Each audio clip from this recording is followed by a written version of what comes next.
हरियाणा में नागरिक अस्पतालों में स्वास्थ्य सुविधाओं को सुदृढ़ करने और बेहतर इलाज सुनिश्चित करने के लिए विशेषज्ञ डॉक्टरों के पद भरे जाने चाहिए। अधिकारियों ने कहा कि इससे मरीजों को समय पर उच्च गुणवत्ता वाली स्वास्थ्य सेवाएं मिलेंगी और अस्पतालों में इलाज की सुविधा में सुधार होगा। हिसार एयरपोर्ट से तख्त श्री हुजूर साहब के लिए आज पहली फ्लाइट उड़ान भरेगी। इस नई सुविधा से यात्रियों का सफर आसान और तेज होगा। एयरपोर्ट अधिकारियों ने कहा कि इससे धार्मिक यात्रियों के लिए यात्रा समय और सुविधा दोनों में सुधार आएगा और क्षेत्र का कनेक्टिविटी स्तर बढ़ेगा। अंबाला के मुलाना में आंधी बारिश का कहर बरपा। तेज हवाओं और मूसलाधार बारिश के कारण यातायात ठप्प हो गया और खेतों में खड़ी फसलें बर्बाद हो गईं। प्रभावित इलाकों में नुकसान का आकलन शुरू कर दिया गया है और प्रशासन ने राहत एवं बचाव कार्य तेज कर दिए हैं। हरियाणा में रोडवेज बसों के लिए नया ट्रैकिंग सिस्टम लागू किया गया। इस प्रणाली से यात्रियों की सुरक्षा बढ़ेगी और बसों की समय पर पहुंच और संचालन पर निगरानी आसान होगी। अधिकारियों ने कहा कि तकनीक के माध्यम से यात्रा सुविधाजनक और सुरक्षित बनाने के प्रयास तेज होंगे। हरियाणा में विकास की नई दिशा को लेकर मुख्यमंत्री सैनी ने अहम बयान दिया। उन्होंने कहा कि प्रदेश में बुनियादी ढांचे, शिक्षा, स्वास्थ्य और रोजगार के क्षेत्र में ठोस कदम उठाए जा रहे हैं। मुख्यमंत्री ने विकास योजनाओं के तेजी से क्रियान्वयन और लोगों के जीवन स्तर सुधार पर जोर दिया। हरियाणा के जींद में मिड डे मील वर्कर्स ने 12 फरवरी को राष्ट्रव्यापी हड़ताल का ऐलान किया। उन्होंने 26,000 रुपये मासिक वेतन की मांग की है। वर्कर्स का कहना है कि वर्तमान वेतन और कार्य परिस्थितियों में सुधार न होने पर हड़ताल जारी रहेगी। हरियाणा में आवासीय क्षेत्रों से गुजर रही बिजली की तारें जल्द हटाई जाएंगी। बिजली मंत्री विज ने कहा कि यह कदम सुरक्षा बढ़ाने और शहरों को सुंदर बनाने के लिए उठाया जा रहा है। नए प्रोजेक्ट्स के तहत बिजली लाइनों को भूमिगत करने का काम जल्द शुरू होगा। हरियाणा के महेंद्रगढ़ में किसानों को बड़ी राहत मिली है। लंबे समय से सिंचाई के लिए पानी का इंतजार खत्म हो गया है। अधिकारियों ने नहरी पानी की आपूर्ति का नया शेड्यूल जारी किया है, जिससे खेतों में नियमित सिंचाई होगी और फसल उत्पादन बढ़ाने में मदद मिलेगी। हरियाणा में कैबिनेट मंत्री ने सेक्टर 14 में मिनी स्टेडियम का उद्घाटन किया। नए स्टेडियम से स्थानीय खिलाड़ियों को खेलकूद में प्रशिक्षण और प्रतिस्पर्धा के बेहतर अवसर मिलेंगे। अधिकारियों ने कहा कि यह पहल युवा प्रतिभाओं को बढ़ावा देने और खेल संस्कृति को मजबूत करने की दिशा में महत्वपूर्ण कदम है।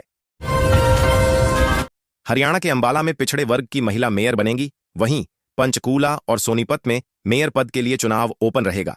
प्रशासन ने कहा कि चुनाव शांतिपूर्ण और निष्पक्ष तरीके से संपन्न होंगे। स्थानीय जनता अपने मताधिकार का प्रयोग कर नेतृत्व का चयन कर सकेगी। पानीपत लघु सचिवालय में नया डाकघर शुरू किया गया। इससे स्थानीय नागरिकों को डाक सेवाओं की सुविधा उनके पास ही उपलब्ध होगी। अधिकारियों ने बताया कि डाकघर में पारंपरिक और आधुनिक सेवाओं का समावेश होगा, जिससे जनता का समय बचेगा और सेवाएं अधिक सुलभ होंगी। हरियाणा में बायोमेडिकल वेस्ट निस्तारण प्लांट का निरीक्षण विशेष स्वच्छता अधिकारी ने किया। उन्होंने प्लांट की कार्यप्रणाली, सुरक्षा उपाय और कचरा निस्तारण की गुणवत्ता का जायजा लिया। अधिकारियों ने कहा कि नियमित निरीक्षण से प्लांट की प्रभावशीलता बढ़ेगी और स्वास्थ्य व पर्यावरण सुरक्षा सुनिश्चित होगी। कुरुक्षेत्र में फॉरेक्स ट्रेडिंग में भारी मुनाफे का झांसा देकर एक पुलिसकर्मी से 25 लाख रुपये की ठगी की गई। ठग ने आरोपी का अकाउंट डिलीट कर फरार हो गया। पुलिस ने मामला दर्ज कर ठग की तलाश शुरू कर दी है और लोगों को सतर्क रहने की सलाह दी है। गड्ढा मुक्त फरीदाबाद की झांकी को हाल ही में आयोजित प्रतियोगिता में पहला स्थान मिला। झांकी ने शहर में सड़क सुधार, सफाई और नागरिक सुविधाओं के महत्व को बखूबी प्रदर्शित किया। नगर निगम ने इसे शहर के सतत विकास और सुरक्षित यातायात के प्रयासों में बड़ी उपलब्धि हासिल किया। बारिश के चलते हरियाणा के सेक्टर 13 और सेक्टर 23 में सीवरेज व्यवस्था चरमराई। पानी के जमा होने से आवागमन प्रभावित हुआ और लोगों को परेशानियों का सामना करना पड़ा। नगर निगम ने स्थिति सुधारने के लिए तत्काल कदम उठाने की घोषणा की है। फतेहाबाद के स्कूलों में छुट्टियों के बाद फिर से रौनक लौट आई, लेकिन ठंड की वजह से लगभग 30% बच्चे कक्षाओं में नहीं पहुंचे। शिक्षकों ने बताया कि तापमान कम होने के कारण अभिभावक बच्चों को घर पर रहने दे रहे हैं। वहीं शेष छात्र नियमित रूप से पढ़ाई में शामिल हैं। हरियाणा में ठंड का असर बढ़ गया है। बारिश के बाद तापमान में तेज गिरावट दर्ज की गई, जिससे ठंड और बढ़ गई है। अधिकारियों ने लोगों को सुबह शाम सतर्क रहने और विशेष रूप से बच्चों और बुजुर्गों की सुरक्षा का ध्यान रखने की सलाह दी है। हरियाणा में पुलिस कांस्टेबल भर्ती के इच्छुक उम्मीदवारों के लिए खुशखबरी है। भर्ती में उम्र सीमा में 3 साल की छूट दी गई है। साथ ही आवेदन की अंतिम तिथि भी बढ़ा दी गई है, जिससे अधिक उम्मीदवार आवेदन कर सकेंगे और रोजगार का अवसर प्राप्त कर सकेंगे। हिसार से पुणे और गुजरात के लिए स्पेशल ट्रेनों का संचालन बढ़ा दिया गया है।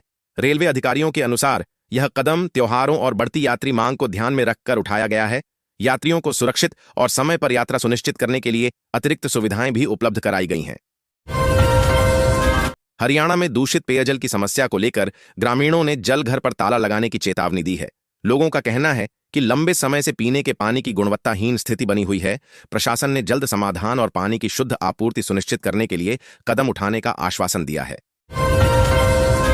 हरियाणा में ग्राम सभा के 40% कोरम की शर्त से पंचायतें नाराज हैं। इससे करीब 1100 करोड़ रुपए का फंड अटका हुआ है। पंचायत प्रतिनिधियों ने कहा कि यह नियम कार्यकुशलता और स्थानीय विकास कार्यों में बाधा डाल रहा है। प्रशासन ने मामले का समाधान करने के लिए चर्चा शुरू की है। हरियाणा के नागरिक अस्पताल में आशा वर्करों ने प्रदर्शन किया। उन्होंने वेतन और कार्य परिस्थितियों में सुधार की मांग करते हुए प्रशासन पर दबाव बनाया। आशा वर्करों ने कहा कि उनके अधिकारों और सुविधाओं की अनदेखी नहीं की जानी चाहिए और जल्द समाधान की उम्मीद जताई। 100 कुंडीय यज्ञ का आयोजन कर समाज में नशा मुक्त जीवन का सशक्त संदेश दिया गया। यज्ञ में भक्तों और नागरिकों ने भाग लेकर आध्यात्मिक ऊर्जा का अनुभव किया। आयोजकों ने कहा कि यह पहल युवाओं और समाज में नशा मुक्त संस्कृति को बढ़ावा देने के उद्देश्य से की गई है। हरियाणा के बहादुरगढ़ में प्रॉपर्टी टैक्स और डेवलपमेंट चार्ज न देने पर 11 दुकानों को सील किया गया। नगर निगम अधिकारियों ने कार्रवाई कर दुकानदारों को कानूनी चेतावनी दी। यह कदम स्थानीय कर वसूली और नियमों के पालन को सुनिश्चित करने के उद्देश्य से उठाया गया। झज्जर मुठभेड़ मामले में ग्रामीणों की लगातार मांग पर मुख्यमंत्री ने एसआईटी जांच के आदेश दे दिए हैं। मुख्यमंत्री ने अधिकारियों को निर्देश दिए हैं कि मामले की निष्पक्ष और त्वरित जांच सुनिश्चित की जाए ताकि वास्तविक तथ्य सामने आए और न्याय दिलाया जा सके। हरियाणा के जींद गोहाना रूट पर बस सेवाओं में सुधार किया गया है। यात्रियों को अब अधिक नियमित और सुविधाजनक सेवा मिलेगी। परिवहन विभाग ने कहा कि नई व्यवस्था से यात्रा समय कम होगा और आवागमन सुगम होगा, जिससे लोगों को बेहतर सुविधा और राहत मिलेगी। हरियाणा सरकार ने सभी नागरिकों से अपील की है कि वे स्वच्छ और विकसित भारत के निर्माण का संकल्प लें। अधिकारियों ने कहा कि सफाई, पर्यावरण संरक्षण और सामाजिक जिम्मेदारी में सहयोग से ही प्रदेश और देश को सुरक्षित, स्वस्थ और समृद्ध बनाया जा सकता है। हरियाणा के जवाहर नवोदय विद्यालय में जिला स्तरीय आपदा मॉक ड्रिल का आयोजन किया गया। इसमें छात्रों और शिक्षक कर्मचारियों ने आपदा प्रबंधन और बचाव तकनीकों का अभ्यास किया। अधिकारियों ने कहा कि यह पहल आपदा के समय त्वरित और सुरक्षित प्रतिक्रिया सुनिश्चित करने के उद्देश्य से की गई है। करनाल में ITI की छात्राओं के साथ बदतमीजी का वीडियो वायरल होने के बाद कंडक्टर को सस्पेंड और ड्राइवर को बर्खास्त कर दिया गया। अधिकारियों ने कहा कि ऐसी हरकतों को बर्दाश्त नहीं किया जाएगा और यात्री सुरक्षा सुनिश्चित करने के लिए कड़े कदम उठाए गए। करनाल में करोड़ों रुपए खर्च करने के बावजूद नागरिक अस्पताल की व्यवस्था बदहाल रही। बारिश के कारण अस्पताल में पानी भर गया, जिससे मरीजों और उनके परिजनों को गंभीर परेशानी का सामना करना पड़ा। अधिकारियों ने बताया कि स्थिति सुधारने के लिए तुरंत कदम उठाए जा रहे हैं। हरियाणा सरकार ने दिव्यांग बच्चों के लिए नई आर्थिक सहायता योजना शुरू की है। इसके तहत लाभार्थियों को हर महीने 2400 रुपये दिए जाएंगे। योजना का उद्देश्य दिव्यांग बच्चों और उनके परिवारों को वित्तीय मदद देना और उनकी शिक्षा, स्वास्थ्य व जीवन यापन में सहारा प्रदान करना है। हरियाणा सरकार ने औद्योगिक विकास को लेकर बड़ा कदम उठाया है। राज्य में पहली बार उद्योग श्रमिक मैत्री परिषद बनाई गई है, जिसका उद्देश्य कारखानों और श्रमिकों के बीच विवादों का शीघ्र समाधान करना और औद्योगिक वातावरण को बेहतर बनाना है। सरकार का कहना है कि यह पहल रोजगार उत्पादन और आर्थिक विकास को बढ़ावा देगी। पंजाब और हरियाणा के मुख्यमंत्री 27 जनवरी को SYL नहर मामले पर चर्चा करेंगे। दोनों राज्यों के बीच पानी के बंटवारे और विवादित मुद्दों का समाधान इस बैठक का मुख्य उद्देश्य होगा। अधिकारी उम्मीद जता रहे हैं कि इससे लंबे समय से चले आ रहे मतभेदों को कम करने में मदद मिलेगी। हरियाणा रोडवेज के बेड़े में 125 नई बसें शामिल की जाएंगी। इससे यात्रियों को सफर में अधिक सुविधा, आराम और समय की बचत मिलेगी। नई बसों के परिचालन से भीड़ कम होगी और प्रदेश में सार्वजनिक परिवहन की सेवा और प्रभावी बनेगी। योजना यात्रियों के लिए राहत साबित होगी। हरियाणा में स्मार्ट एग्रीकल्चर और स्मार्ट इंडस्ट्रियल जोन विकसित किए जाएंगे। नायब सैनी ने बताया कि इन क्षेत्रों में आधुनिक तकनीक और डिजिटल समाधान लागू किए जाएंगे, जिससे कृषि उत्पादन बढ़ेगा और औद्योगिक विकास को गति मिलेगी। योजना से रोजगार और आर्थिक सुधार की उम्मीद है।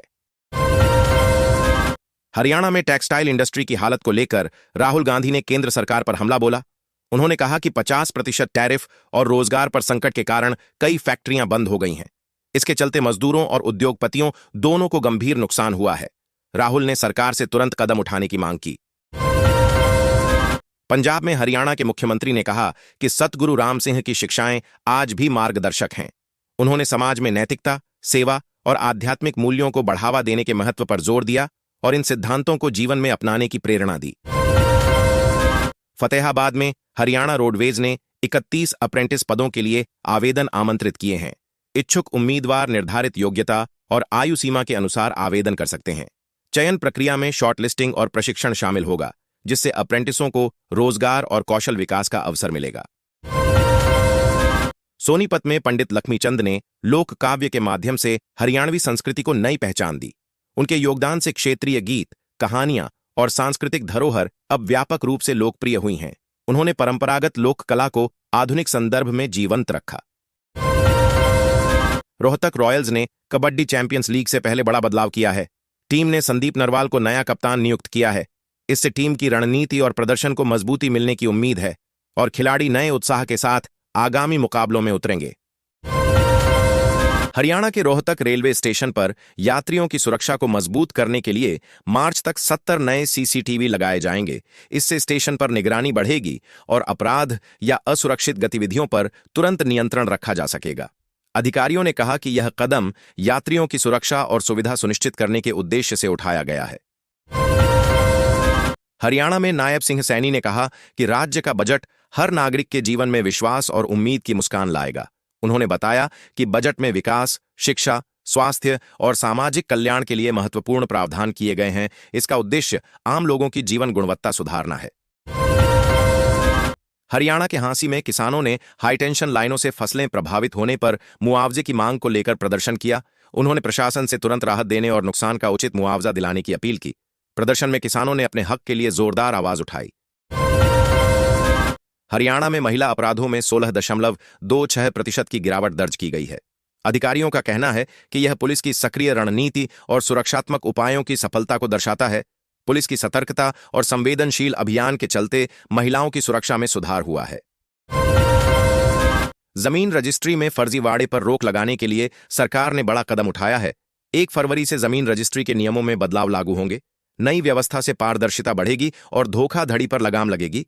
सरकार ने इसके लिए पूरी तैयारी कर ली है। हरियाणा सरकार दयालु योजना के तहत जरूरतमंद परिवारों को 5 लाख रुपए तक की आर्थिक मदद देती है। यह सहायता दुर्घटना या आकस्मिक मृत्यु की स्थिति में परिजनों को दी जाती है। योजना का उद्देश्य संकट के समय परिवारों को आर्थिक संबल प्रदान करना है। हरियाणा सरकार ने होली पर्व पर रेल यात्रियों को राहत देने का ऐलान किया है। त्योहार के दौरान 20 स्पेशल ट्रेनें चलाई जाएंगी। अधिकारियों के अनुसार इन ट्रेनों से यात्रा सुगम और सुरक्षित होगी। यात्री समय रहते टिकट बुक कर इस सुविधा का लाभ उठा सकते हैं। फतेहाबाद के कई गांवों में पानी की किल्लत जल्द दूर होगी। 37.93 करोड़ रुपए की लागत से पेयजल आपूर्ति प्रणाली को सुधारा जाएगा। इस योजना के तहत ग्रामीणों को प्यूरिफाइड वाटर की सुविधा मिलेगी, जिससे स्वास्थ्य बेहतर होगा और पानी की समस्या स्थायी रूप से कम होगी। हरियाणा में महिला किसानों को डेयरी आधारित स्वरोजगार स्थापित करने के लिए प्रशिक्षण प्रदान किया जा रहा है। अधिकारियों ने बताया कि इससे महिलाओं को आय के नए स्रोत मिलेंगे और आत्मनिर्भर बनने में मदद मिलेगी। योजना का उद्देश्य ग्रामीण अर्थव्यवस्था को सुदृढ़ करना और महिला सशक्तिकरण को बढ़ावा देना है। हरियाणा के झज्जर के जेल अधीक्षक सेवा सिंह को उत्कृष्ट सेवाओं के लिए राष्ट्रपति पदक से सम्मानित किया जाएगा।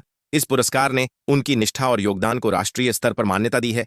अधिकारी ने सुरक्षा और सुधारात्मक कार्यों में अपने सराहनीय प्रयासों से यह सम्मान हासिल किया। हरियाणा के कर्तव्य पथ पर गणतंत्र दिवस के मौके पर नारी शक्ति का परचम लहराया गया। महिलाओं ने नेतृत्व और आत्मविश्वास का ऐतिहासिक प्रदर्शन कर सभी का ध्यान आकर्षित किया। कार्यक्रम ने महिला सशक्तिकरण और समाज में उनकी सक्रिय भूमिका को उजागर किया। हरियाणा सरकार ने बजट तैयारियों में बड़ी तैयारी की है।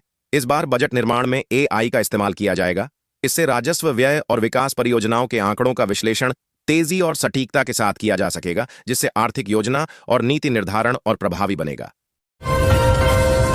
हरियाणा सरकार ने पुलिस कांस्टेबल भर्ती में ओवरेज उम्मीदवारों के लिए 3 साल की उम्र में छूट दी है। इस फैसले से उन युवाओं को अवसर मिलेगा जो आयु सीमा की वजह से पहले आवेदन नहीं कर पा रहे थे। इससे राज्य पुलिस में भर्ती प्रक्रिया में अधिक युवा शामिल हो सकेंगे। हरियाणा सरकार ने अनुबंधित कर्मचारियों के लिए HKRNL पोर्टल लॉन्च किया है। इस पोर्टल के माध्यम से कर्मचारी अपनी सेवाओं, वेतन और अन्य संबंधित जानकारियों को ऑनलाइन देख और अपडेट कर सकेंगे। इससे प्रशासनिक प्रक्रिया आसान होगी और कर्मचारियों को पारदर्शी सुविधा मिलेगी। हरियाणा में 276 निजी स्कूल अपात्र घोषित किए गए हैं क्योंकि उन्होंने गलत जानकारी भरी थी। प्रशासन ने इन स्कूलों को 30 तारीख तक सुधार करने का मौका दिया है। सही जानकारी जमा करने के बाद ही इन्हें मान्यता प्राप्त होगी और संचालन जारी रखने की अनुमति मिलेगी।